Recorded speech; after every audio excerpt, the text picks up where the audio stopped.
I'm Carrington MacDuffie. This is Starseeds of Freedom. So the document I'm going to read to you today, it's a pretty amazing document. It lays out the reasons we went to war against the British. My great-great-great-great-great-great-grandfather, William Bradford, was the first of the various lines of my family to come to the colonies, came to Philadelphia with William Penn in 1685 at the age of 22 years. He was a printer, and he actually had the first printing presses in New York and Philadelphia, the first printing presses of the middle colonies. He was involved in he was involved in the first freedom of the press case in the colonies ever. They got him on printing without a trademark, but I think what it was really about was the government at the time did not like what he was printing, which was an appeal from the 28 judges to spirit of truth. So doubtless he was saying there's something that they didn't want to hear. His son, William Bradford, the next William Bradford, was also a printer and was very vocal in opposition to the Stamp Act, which of 1765, which required printed materials in the colonies be printed on stamped paper from London. And the Stamp Act, as we know, sowed the seeds for the Revolution. Now his son, William, this is the third William, was a colonel in the Revolution. And he and his son, Thomas, printed some of our founding documents, including the one that I'm going to read to you today. It was originally drafted by Thomas Jefferson and then rewritten by John Dickinson, printed by William and Thomas Bradford in Philadelphia in 1775, a declaration by the representatives of the United Colonies of North America, now met in General Congress at Philadelphia, setting forth the causes and necessity of their taking up arms.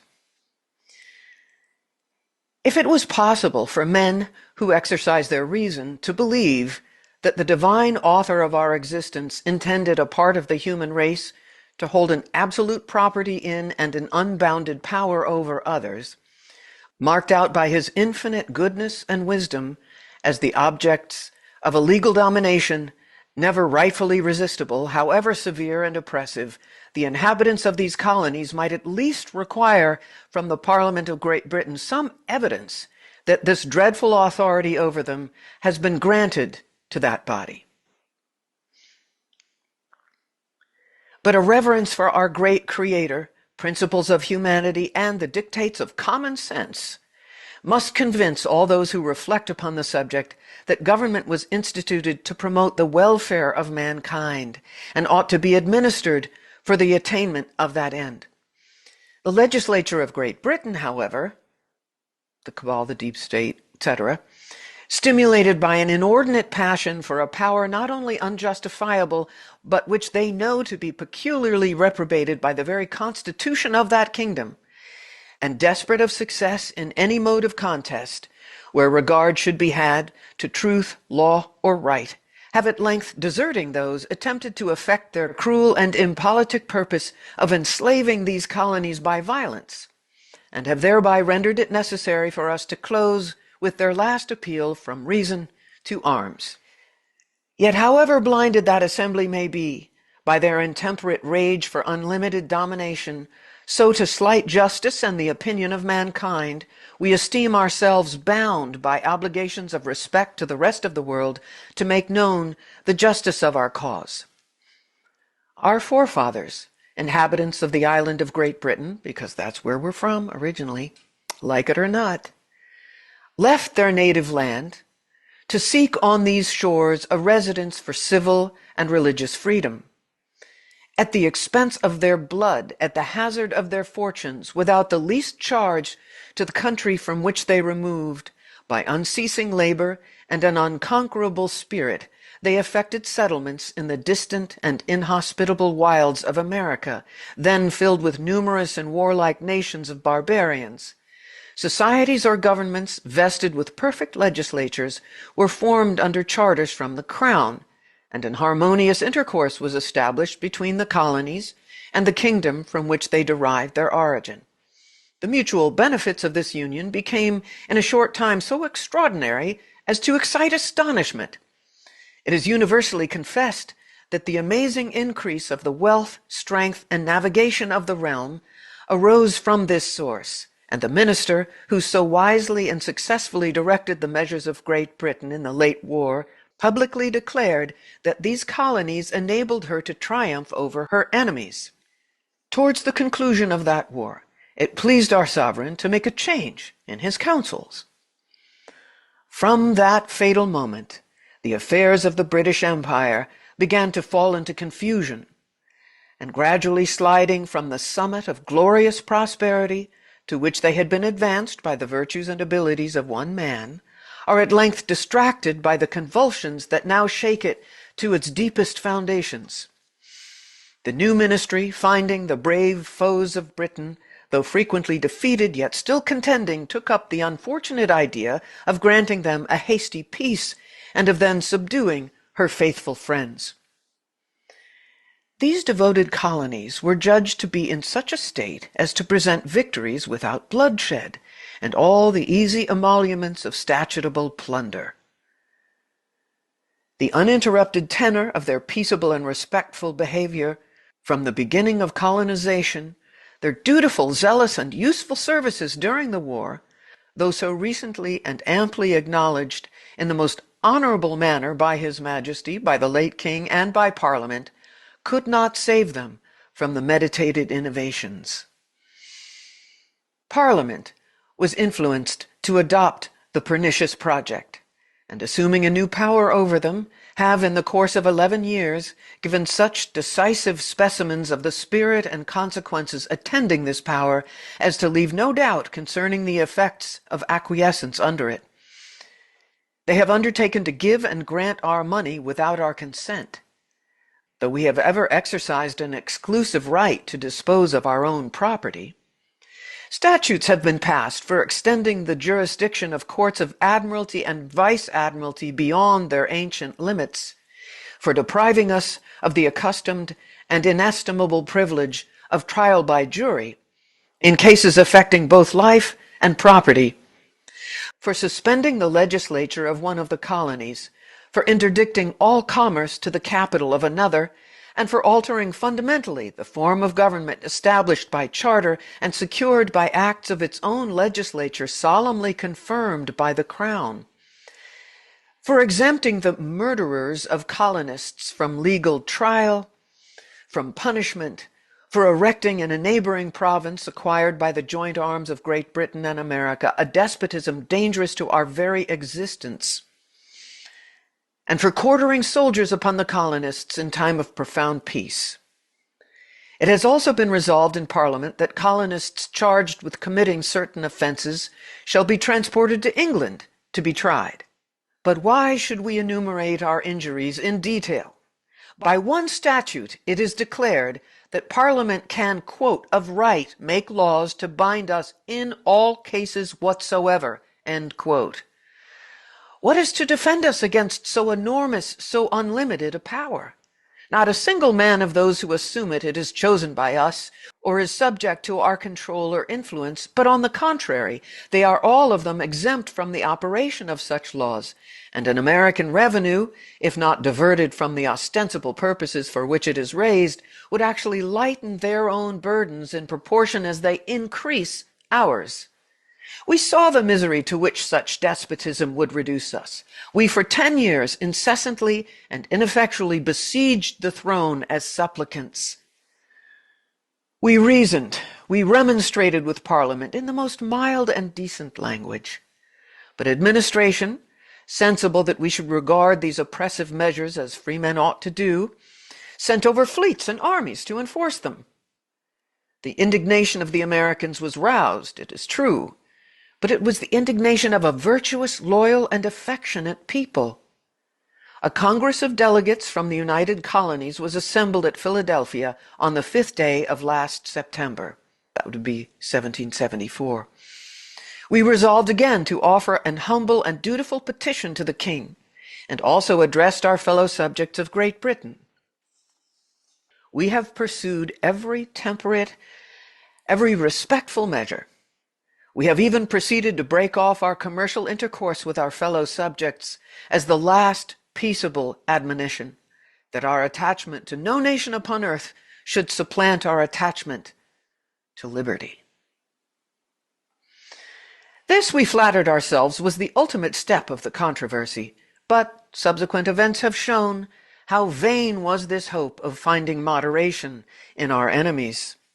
Several threatening expressions against the colonies were inserted in His Majesty's speech. Our petition, though we were told it was a decent one, and that His Majesty had been pleased to receive it graciously, and to promise laying it before his Parliament, was huddled into both houses amongst a bundle of American papers, and there neglected. The Lords and Commons, in their address in the month of February, said that, quote, a rebellion at that time actually existed within the province of Massachusetts Bay, and that those concerned in it had been countenanced and encouraged by unlawful combinations and engagements entered into by His Majesty's subjects in several of the other colonies, and therefore they besought His Majesty that he would take the most effectual measures to enforce due obedience to the laws and authority of the supreme legislature. End quote. Soon after, the commercial intercourse of whole colonies with foreign countries and with each other was cut off by an act of Parliament. By another, several of them were entirely prohibited from the fisheries in the seas near their coasts, on which they always depended for their sustenance, and large reinforcements of ships and troops were immediately sent over to General Gage. Fruitless were all the entreaties, arguments, and eloquence of an illustrious band of the most distinguished peers and commoners, who nobly and strenuously asserted the justice of our cause to stay, or even to mitigate, the heedless fury with which these accumulated and unexampled outrages were hurried on. Equally fruitless was the interference of the city of London, of Bristol, and many other respectable towns in our favor. Parliament adopted an insidious maneuver calculated to divide us, to establish a perpetual auction of taxations, where colony should bid against colony, all of them uninformed what ransom would redeem their lives, and thus to extort from us at the point of the bayonet ministerial rapacity, with the miserable indulgence left to us of raising in our own mode the prescribed tribute. What terms more rigid and humiliating could have been dictated by remorseless victors to conquered enemies? In our circumstances, to accept them would be to deserve them. Soon after the intelligence of these proceedings arrived on this continent, General Gage, who in the course of the last year had taken possession of the town of Boston in the province of Massachusetts Bay, and still occupied it as a garrison on the 19th day of April, sent out from that place a large detachment of his army, who made an unprovoked assault on the inhabitants of the said province at the town of Lexington. As appears by the affidavits of a great number of persons, some of whom were officers and soldiers of that detachment, murdered 8 of the inhabitants and wounded many others. From thence the troops proceeded in warlike array to the town of Concord, where they set upon another party of the inhabitants of the same province, killing several and wounding more, until compelled to retreat by the country people suddenly assembled to repel this cruel aggression. Hostilities thus commenced by the British troops have been since prosecuted by them without regard to faith or reputation.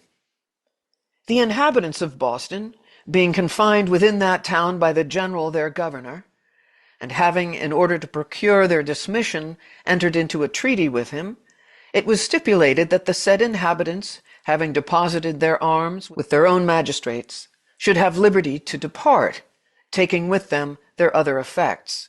They accordingly delivered up their arms, but in open violation of honor, in defiance of the obligation of treaties which even savage nations esteemed sacred.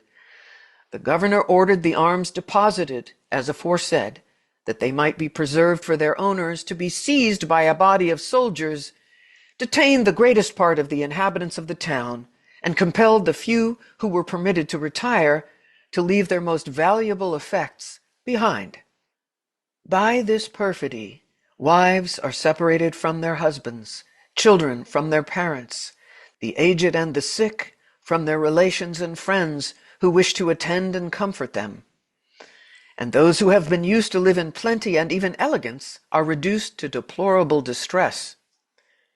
The general, further emulating his ministerial masters, by a proclamation bearing date on the 12th day of June, after venting the grossest falsehoods and calumnies against the good people of these colonies, proceeds to, quote, declare them all, either by name or description, to be rebels and traitors, to supersede the course of the common law, and instead thereof to publish and order the use and exercise of the law martial, end quote.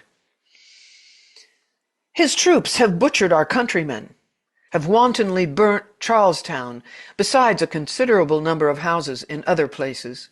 Our ships and vessels are seized. The necessary supplies of provisions are intercepted, and he is exerting his utmost power to spread destruction and devastation around him. We have received certain intelligence that General Carrington, the governor of Canada, is instigating the people of that province and the Indians to fall upon us. And we have but too much reason to apprehend that schemes have been formed to excite domestic enemies against us. In brief, a part of these colonies now feels, and all of them are sure of feeling, as far as the vengeance of administration can inflict them, the complicated calamities of fire, sword, and famine. We are reduced to the alternative of choosing an unconditional submission to the tyranny of irritated ministers or resistance by force. The latter is our choice. We have counted the cost of this contest and find nothing so dreadful as voluntary slavery. Honor, justice, and humanity forbid us tamely to surrender that freedom which we received from our gallant ancestors, and which our innocent posterity have a right to receive from us. We cannot endure the infamy and guilt of resigning succeeding generations to that wretchedness which inevitably awaits them if we basely entail hereditary bondage upon them. Our cause is just. Our union is perfect. Our internal resources are great, and if necessary, foreign assistance is undoubtedly attainable. We gratefully acknowledge, as signal instances of the divine favor towards us, that his providence would not permit us to be called into this severe controversy until we were grown up to our present strength, had been previously exercised in warlike operation, and possessed of the means of defending ourselves. With hearts fortified with these animating reflections, we most solemnly, before God and the world, declare that exerting the utmost energy of those powers which our beneficent Creator hath graciously bestowed upon us, the arms we have been compelled by our enemies to assume, we will, in defiance of every hazard, with unabating firmness and perseverance, employ for the preservation of our liberties, being with one mind resolved to die free men rather than live slaves. Lest this declaration should disquiet the minds of our friends and fellow subjects in any part of the empire, we assure them that we mean not to dissolve that union which has so long and so happily subsisted between us, and which we sincerely wish to see restored. Necessity has not yet driven us to that desperate measure, or induced us to excite any other ration to war against them. We have not raised armies with ambitious designs of separating from Great Britain and establishing independent states. We fight not for glory or for conquest. We exhibit to mankind the remarkable spectacle of a people attacked by unprovoked enemies, without any imputation or even suspicion of offense. They boast of their privileges and civilization, and yet proffer no milder conditions than servitude or death. In our own native land, in defense of the freedom that is our birthright, and which we ever enjoyed till the late violation of it, for the protection of our property acquired solely by the honest industry of our forefathers and ourselves, against violence actually offered, we have taken up arms. We shall lay them down when hostilities shall cease on the part of the aggressors, and all danger of their being renewed shall be removed, and not before. With an humble confidence In the mercies of the supreme and impartial judge and ruler of the universe, we most devoutly implore his divine goodness to protect us happily through this great conflict, to dispose our adversaries to reconciliation on reasonable terms, and thereby to relieve the empire from the calamities of civil war. By order of Congress, John Hancock, President, attested Charles Thomson, Secretary. So there you go. It was seen as civil war at the time because we were not separated from Britain and did not want to be. That wasn't what we were fighting for. But we were fighting for our liberty and to not be slaves, and we are still engaged in that battle. And this was penned in 1775. That's 250 years ago. And my ancestors